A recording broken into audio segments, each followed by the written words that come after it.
അദ്ദേഹം യൂത്ത് കോൺഗ്രസ് അധ്യക്ഷ സ്ഥാനം രാജിവെച്ചാൽ പോരാ, MLA സ്ഥാനം രാജിവെക്കണം. ഒരു MLA എന്ന് പറയണത് നമുക്ക് ധൈര്യമായിട്ട് വീട്ടിൽ കയറ്റാൻ പറ്റണേ. വീട്ടിൽ കയറ്റാൻ പറ്റാത്ത ഒരാളെ MLA ഒക്കെ ഇങ്ങനെ വെച്ചുകൊണ്ടിരിക്കുക. ഇന്ത്യൻ നാഷണൽ കോൺഗ്രസിന്റെ, അതായത് കോൺഗ്രസിന്റെ ചരിത്രത്തിൽ കരുണാകരൻ ഏറ്റവും സീനിയർ നേതാവായിരുന്ന ഒരു സമയമുണ്ട്. എൻ്റെ ഈ ശബ്ദം കേൾക്കുന്ന നിങ്ങൾക്കൊക്കെ അറിയാം, എൻ്റെ കുറച്ച് പഴയ ആൾക്കാർക്ക് അറിയാൻ പറ്റും.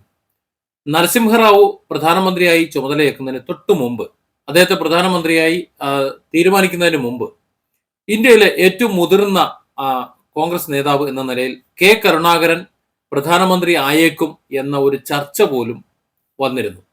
എന്നാൽ വടക്കേ ഇന്ത്യൻ ലോബി നരസിംഹറാവുവിനെ പ്രധാനമന്ത്രിയാക്കി മാറ്റി എന്ന ഒരു ധ്വനിയും അന്ന് വന്നിരുന്നു. ഈ തെക്കേ ഇന്ത്യക്കാർ വെറും എന്താ പറയാ കീഴെ വീട്ടുകാരെന്ന നിലയിൽ അന്ന് ഇന്ത്യൻ രാഷ്ട്രീയത്തിൽ നിൽക്കുന്ന ഒരു സാഹചര്യം ഉണ്ടായിരുന്നു എന്നുള്ള സത്യമാണ്. അതവിടെ നിൽക്കട്ടെ. ഏതായാലും അന്ന് കരുണാകരൻ എന്ന ആ വ്യക്തി രാഷ്ട്രീയത്തിൽ, കേരള രാഷ്ട്രീയത്തിൽ പ്രത്യേകിച്ചും മുടിചൂടാമന്നായി നിൽക്കുന്ന ഒരു സന്ദർഭമാണ്. അതായത് കേരളത്തിലെ നേതാക്കന്മാരെല്ലാം അന്ന് ലീഡർ എന്ന് വിളിച്ചിരുന്ന കരുണാകരൻ, അദ്ദേഹത്തിന്റെ ഭാര്യ ഈ രാഷ്ട്രീയത്തിലൊന്നും ഇടപെടാതെ ഒരു വീട്ടമ്മയായി, സാധാരണ വീട്ടമ്മയായി കഴിഞ്ഞിരുന്ന ഒരു സ്ത്രീയാണ്, ഒരു സാധു സ്ത്രീയാണ്. ഈ പറഞ്ഞ കോൺഗ്രസ്സുകാർക്കും മറ്റുള്ളവർക്കുമെല്ലാം, വീട്ടിൽ വരുന്നവർക്ക് മുഴുവൻ വെച്ചുണ്ടാക്കി വിളമ്പി കഴിഞ്ഞിരുന്ന ഒരു സാധാരണ വീട്ടമ്മ. ആ വീട്ടമ്മയെ കുറിച്ച് കഴിഞ്ഞ ലോക്സഭാ ഇലക്ഷന്റെ സമയത്ത് രാഹുൽ മാങ്കൂട്ടത്തിൽ പറഞ്ഞിട്ടുള്ള ചില ഡയലോഗുകൾ കോൺഗ്രസ് നേതൃത്വത്തിലുള്ള അവരുടെ നേതാക്കന്മാർ തന്നെ തിരുത്തി കൊടുത്തിട്ടും തിരുത്തി പറയാനോ അത് തെറ്റായിപ്പോയി എന്ന് പറയാനോ സമ്മതിക്കാതിരുന്ന ഒരു സന്ദർഭം ഉണ്ടായിരുന്നു. അതിന് ഇടയാക്കിയ സാഹചര്യം എന്ന് പറയുന്നത് പത്മജ വേണുഗോപാൽ കോൺഗ്രസ്സിൽ ആയിരുന്ന സമയത്ത് ഒരു തരത്തിലും പരിഗണിക്കപ്പെടാതെ തെക്ക് വടക്ക് ഓടിച്ചുകൊണ്ടുവന്ന് അവഗണിക്കപ്പെട്ട് മൂലക്കിരുത്തിയിരുന്ന അവർ മടുത്തിട്ട് സഹിക്കിട്ടിട്ട് അവസാനം BJP പാളയത്തിലേക്ക് ലോക്സഭാ തെരഞ്ഞെടുപ്പിന് തൊട്ടു മുമ്പ് പോയി. അങ്ങനെ പോയതിന്റെ ഒരു കലിപ്പ് തീർക്കാൻ വേണ്ടി രാഹുൽ മാങ്കൂട്ടത്തിൽ പ്രതികരിച്ചപ്പോ കരുണാകരന്റെ ഭാര്യ, അതായത് ഈ പറഞ്ഞ പത്മജ വേണുഗോപാലിന്റെ അമ്മയെക്കുറിച്ച് വളരെ മോശമായാണ് അന്ന് സംസാരിച്ചത്. വളരെ മോശമായി. ഇന്ന് പത്മജ രാഹുൽ മാങ്കൂട്ടത്തിന്റെ ഇന്നത്തെ ഈ അവസ്ഥ പറയുമ്പോൾ വളരെ വ്യക്തമായി പറയുന്നുണ്ട്, അന്ന് ഞാനത് പ്രതികരിക്കാത്തത് ദൈവം കൊടുക്കട്ടെ എന്ന് കരുതിയിട്ടാണ്. കാരണം ഞാനത് കൊടുത്താൽ അവിടെ നിന്ന് കിട്ടുന്നത് കുറഞ്ഞു പോകും. ഇന്ന് നോക്കൂ, ഓരോന്ന് കിട്ടി വരുന്നു. സത്യത്തിൽ അത് വാസ്തവമാണ്. കാരണം പത്മജ വേണുഗോപാൽ ആരെങ്കിലും അനാവശ്യം പറഞ്ഞതായിട്ടോ അല്ലെങ്കിൽ അതുപോലെ എന്തെങ്കിലും പറഞ്ഞിട്ടൊന്നും ഇവിടെ കേൾക്കാനില്ല. അവർ BJPയിലേക്ക് പോയെന്നുണ്ടെങ്കിൽ അത് കോൺഗ്രസിന് പ്രത്യേകിച്ച് നഷ്ടവും വരാനില്ല. കാരണം കോൺഗ്രസ് അവർക്ക് ഒരു സ്ഥാനവും കൊടുത്തിരുന്നില്ല.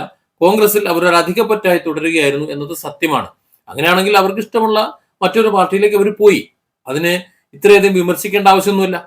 അവിടെ മുരളീധരന്റെ പെങ്ങളായിപ്പോയി എന്ന കാരണം കൊണ്ടാണ് ഇത് വിമർശിച്ചെന്നുണ്ടെങ്കിൽ പത്മജയുടെ മാതാവ് തന്നെയാണ് മുരളീധരന്റെ മാതാവ് എന്ന വിവരം രാഹുൽ മാങ്കൂട്ടത്തിന് അന്ന് ഓർക്കാൻ കഴിഞ്ഞോ ഇല്ലയോ എന്ന് എനിക്കറിയില്ല. എന്തായാലും വളരെ മോശമായി എന്ന് പ്രതികരിച്ചു.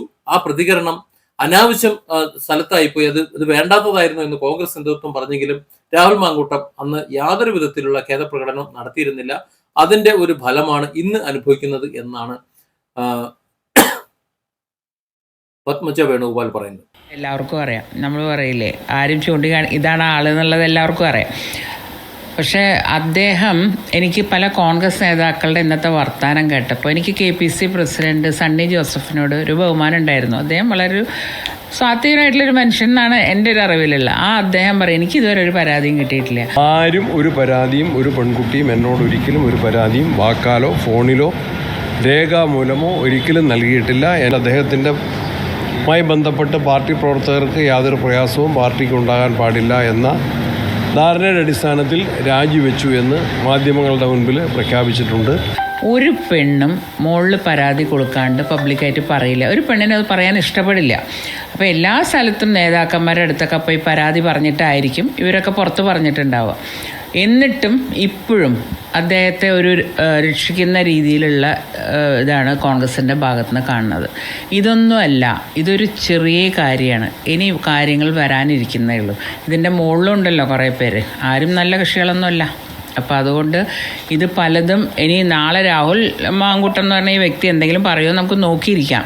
കാരണം അദ്ദേഹം ഇടയ്ക്കിടയ്ക്ക് പറയുന്നൊരു കാര്യം, എന്നെ ഒരു കോൺഗ്രസ്സുകാരനൊന്നും ചെയ്യില്ല, എനിക്കതിനുള്ള കാര്യങ്ങൾ എൻ്റെ കയ്യിലുണ്ട് എന്ന് അദ്ദേഹം പല സ്വകാര്യ സംഭാഷണങ്ങളിൽ പറഞ്ഞതായി കേട്ടു. അപ്പോൾ ഇതൊക്കെ ഇങ്ങനെയാണ്, ഈ ബന്ധങ്ങളൊക്കെ പല ബിസിനസ് ബന്ധങ്ങൾ, അല്ലാത്ത ബന്ധങ്ങൾ എല്ലാം ഉണ്ട് ഇവരൊക്കെ തമ്മിൽ. അപ്പോൾ അതുകൊണ്ടാണ് ഇങ്ങനൊരു സംഭവത്തിൽ പിന്നെ കോൺഗ്രസ്സുകാർക്കൊരു പ്രത്യേക സ്വഭാവമുണ്ട്. ഇങ്ങനൊരു കാര്യം വരുമ്പം ഒരാളെ അങ്ങ് തള്ളി അവരുടെ തലയിലെല്ലാം കുറ്റമിട്ട് അവരങ്ങനെ രക്ഷപ്പെടാൻ നോക്കും. അവർക്കും ഈ ഗതിയാണ് വരണേന്നുള്ളത് അവരാലോചിക്കുന്നില്ല. നാളെ ഇവർക്കും ഈ ഗതിയായിരിക്കും. അപ്പോൾ അത് ചോദിക്കുമ്പം ദേഷ്യം വരേണ്ട കാര്യമില്ല. അവർക്ക് എന്ത് കാര്യമായാലും ജനങ്ങളോടൊരു ഉത്തരവാദിത്തം ഉണ്ട്, അതിന് ഉത്തരം പറയും. ഇപ്പോൾ ഈ പറഞ്ഞ വ്യക്തി തന്നെ എന്താ ചോദിച്ചപ്പോൾ പറയണ ഹൂ കെയർസ്, അങ്ങനെയാണോ ഒരു ജനപ്രതിനിധി പറയേണ്ടത്? അദ്ദേഹം യൂത്ത് കോൺഗ്രസ് അധ്യക്ഷ സ്ഥാനം രാജിവെച്ചാൽ പോരാ, MLA സ്ഥാനം രാജിവെക്കണം. ഒരു MLA എന്ന് പറയണത് നമുക്ക് ധൈര്യമായിട്ട് വീട്ടിൽ കയറ്റാൻ പറ്റണേ. വീട്ടിൽ കയറ്റാൻ പറ്റാത്ത ഒരാളെ MLA-ക്ക് ഇങ്ങനെ വെച്ചുകൊണ്ടിരിക്കുക, അത് കോൺഗ്രസ്സിന് തന്നെ നാണക്കേടല്ല. അവരുടെ ഉത്തരവാദിത്തമാണ് അദ്ദേഹത്തിന് MLA സ്ഥാനത്ത് നിന്ന് മാറ്റേണ്ടത്. പക്ഷെ അതവർ ചെയ്യുമെന്ന് എനിക്കറിയില്ല. കാരണം ഞാൻ പറയില്ല, ഇവർ തമ്മിലുള്ള കൂട്ടുകെട്ടൊക്കെ അങ്ങനെയാണ്. KPC പ്രസിഡന്റ് പോലും അങ്ങനെ പറഞ്ഞപ്പോൾ എനിക്കതൊരു എന്താ പറയേണ്ടത്, ഇത്രയും അതപ്പതിച്ച് പോയോ കോൺഗ്രസ് എന്ന് എനിക്ക് തോന്നി. കാരണം മുൻ KPC പ്രസിഡന്റ്മാരൊക്കെ സത്യം കണ്ട് അതിൻ്റെ കൂടെ നിന്നിട്ടുള്ള ആൾക്കാരാണ്. ഇദ്ദേഹം എന്തുകൊണ്ട് ഇങ്ങനെ പറഞ്ഞു? ഇനി ആരെങ്കിലും സമ്മർദ്ദം കൊണ്ടാണ്? ഇവരൊക്കെ നിൽക്കുന്ന ഓരോ സമ്മർദ്ദങ്ങളുടെയും ഓരോ ഗ്രൂപ്പിൻ്റെയും പേരിലാണല്ലോ. അപ്പോൾ അതുകൊണ്ട് പറഞ്ഞതാണോ? ഞാനറിയുന്ന സണ്ണി ജോസഫ് എന്ന് പറയുന്ന വ്യക്തി ഇങ്ങനെ പറയുന്ന ഒരാളല്ലായിരുന്നു. അദ്ദേഹം ഗ്രൂപ്പിൻ്റെ ഇടയിൽ പെട്ട് കിടക്കുകയാണ്. ഇതൊക്കെ ആരാണ് എന്ന് മനസ്സിലാക്കാൻ കേരളത്തിലെ ജനങ്ങൾക്ക് നല്ല ബുദ്ധിയുണ്ട്. ഞാൻ പറഞ്ഞില്ലേ, ഇത് ഒരു പാവപ്പെട്ട ഒരു സ്ത്രീയുടെ മനസ്സിൻ്റെ ശാപമാണ് ഈ മനുഷ്യനെ ഇപ്പോൾ കിടന്ന് അനുഭവിക്കണം. കാരണം അത് പറയേണ്ട ഒരു കാര്യമില്ല. അത് പറഞ്ഞതിന് പല കോൺഗ്രസ്സുകാരും അദ്ദേഹത്തെ ചീത്ത പറഞ്ഞു എന്നും പരസ്യമായിട്ട് വഴക്ക് പറഞ്ഞു എന്നൊക്കെ ഞാൻ അറിഞ്ഞിട്ടുണ്ട്. പക്ഷേ അതുകൊണ്ടൊന്നും കാര്യമില്ല. മുകളിലൊരാളുണ്ടല്ലോ, ഞാനെല്ലാം അവിടെ അർപ്പിക്കുന്ന ഒരാളാണ്. അപ്പം നമ്മളെന്തെങ്കിലും ചെയ്താൽ അവിടെ നിന്ന് കിട്ടുന്ന കുറഞ്ഞോളും. അതുകൊണ്ട് ഞാൻ മിണ്ടാണ്ട് നിന്നാ. ഇപ്പോഴും എനിക്ക് മിണ്ടാൻ താല്പര്യം ഉണ്ടായിരുന്നില്ല. കാരണം ഇങ്ങനെ കണ്ടുകൊണ്ടിരിക്കില്ല ഓരോന്നും ഇങ്ങനെ കിട്ടണത്. ആണ്. കാരണം ഒരാളങ്ങനെ പറയില്ല ഇത്രയും മോശമായിട്ടുള്ള രീതിയിൽ. ഇപ്പോൾ എനിക്ക് വേണമെങ്കിൽ അദ്ദേഹത്തിൻ്റെ അച്ഛനും അമ്മേനെ പറയാം, പക്ഷെ ഞാൻ ഒരിക്കലും ചെയ്യില്ല. കാരണം ആ അച്ഛനും അമ്മയും എന്ന് പറയുന്നത് എന്ത് പഴച്ചു? നിയമസഭാ അംഗത്വം രാജിവെക്കണം. ഈ സ്ത്രീകളോടെല്ലാം പരസ്യമായി മാപ്പ് പറയണം. രാഷ്ട്രീയത്തിൽ നിൽക്കാൻ അയോഗ്യനാണ് എന്ന നില വന്നിരിക്കുകയാണ്. സംശുദ്ധമായ രാഷ്ട്രീയത്തെ പരിഹസിക്കുകയാണ് ചെയ്തിരിക്കുന്നത്. ഇവിടെ ആരോപണങ്ങൾ ഉന്നയിക്കേണ്ടത് പത്രസമ്മേളനത്തിലല്ല, മറിച്ച് നിയമ നടപടികളായിരുന്നു സ്വീകരിക്കേണ്ടിയിരുന്നത്. പത്രസമ്മേളനം വിളിച്ചൊരു ബഹളം ഉണ്ടാക്കി, എന്നിട്ട് പേര് പറയാൻ ധൈര്യമില്ല. എന്തിനാ ഭയപ്പെടേണ്ട ആവശ്യം എന്താ? ഇതൊക്കെ ഒരു തിരക്കഥയുടെ ഭാഗമാണ്. പൊതുസമൂഹത്തിന് മാതൃക കാണിക്കേണ്ട ആളാണ്. അതുകൊണ്ട് MLA സ്ഥാനം രാജിവെക്കണം. രാഹുൽ മാങ്കൂട്ടത്തിൽ നടത്തിയിട്ടുള്ള എല്ലാ അശ്ലീല കൊള്ളരുതായ്മയുടെയും പിതൃത്വം VD സതീശനാണ്. അദ്ദേഹം യൂത്ത് കോൺഗ്രസ് അധ്യക്ഷ സ്ഥാനം രാജിവെച്ചാൽ പോരാ, MLA സ്ഥാനം രാജിവെക്കണം. ഒരു MLA എന്ന് പറയണത് നമുക്ക് ധൈര്യമായിട്ട് വീട്ടിൽ കയറ്റാൻ പറ്റണേ. വീട്ടിൽ കയറ്റാൻ പറ്റാത്ത ഒരാളെ MLA-ക്ക് ഇങ്ങനെ വെച്ചുകൊണ്ടിരിക്കുക. Different angles. Don't forget to subscribe and support this channel.